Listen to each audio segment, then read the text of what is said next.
सीजीपीचा निर्धार आपण पाहिला। दुसरीकडे सरकारी गोटात काय घडते बघा। शिक्षण मंत्री धर्मेंद्र प्रधान राजीनामा देणार नाहीत अशी सूत्रांची माहिती आहे। पद सोडणं हा उपाय नाही, परीक्षा पद्धतीमध्ये सुधारणा करणार असं सरकारचं म्हणणं आहे। राजीनामा देऊन जबाबदारीपासून मागे हटणं हा सर्वात सोपा मार्ग आहे, परंतु जनतेने दिलेल्या जनादेशानुसार व्यवस्था सुधारणं ही सरकारची जबाबदारी आहे अशी केंद्र सरकारची भूमिका आहे। आपण अधिक माहिती देऊ आमचे प्रतिनिधी शिवाजी शिंदे यांच्याकडनं। शिवाजी, दबाव एवढा वाढतोय मात्र सरकार नमतं घेत नाही, काय सरकारी गोटात घडते?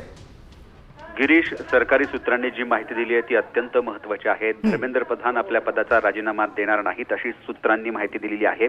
पद सोडून जबाबदारीपासून मागे हटणं हा सर्वात सोपा मार्ग आहे। जनतेला दिलेला आदेश आम्ही सरकारी जबाबदारी पार पडत असताना परीक्षा पद्धतीत आवश्यक ते बदल केले जातील आणि एकूणच जी परीक्षा व्यवस्था आहे त्याच्यातले जे तपास यंत्रणा आहेत त्या नेटवर्क विरोधात आणखी कठोर कारवाई केली जाईल। परीक्षांचा पॅटर्न बदलले जातील। संपूर्ण परीक्षा प्रणाली पारदर्शक आणि विश्वासार्ह बनवण्यावर सरकारचं मुख्य भर आहे। परंतु जी सूत्रांनी माहिती दिलेली आहे त्यानुसार धर्मेंद्र प्रधान यांचा राजीनामा घेतला जाणार नसल्याची सरकारी सूत्रांची माहिती आहे।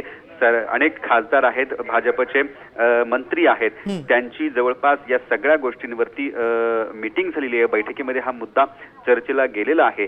तर अनेक सर्वानुमते एक मत समोर येत आहे की जबाबदारीपासून मागे हटणं हा सर्वात सोपा मार्ग आहे, त्यामुळे आपलं पद सोडू नये अशी एक भूमिका मांडली जाते आणि त्यानुसारच अशी माहिती सूत्रांकडून मिळते। कदाचित धर्मेंद्र प्रधान यांचा राजीनामा घेतला जाणार नाही, उलट या परीक्षा व्यवस्था कशा पारदर्शक केल्या जातील, या परीक्षा व्यवस्था तपास यंत्रणा या नेटवर्कच्या विरोधात आणखी कशी कठोर कारवाई करतील, पेपर लीक होऊ नये म्हणून काय करता येईल, या सगळ्या कामांना मुख्य भागेत आणून त्यांच्यावरती एक कठोर प्रणाली व्यवस्था बसवायची आणि पेपर लीक होऊ नये यासाठी कायदा तर केला जातोय।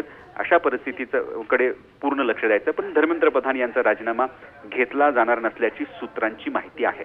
केवळ पेपरफुटीवरून नवीन कायदा करून विरोधक आणि संतप्त आंदोलक शांत होणार का हे बघणं खूप महत्त्वाचं। शिवाजी, तुम्ही सविस्तर माहिती दिली त्याबद्दल धन्यवाद।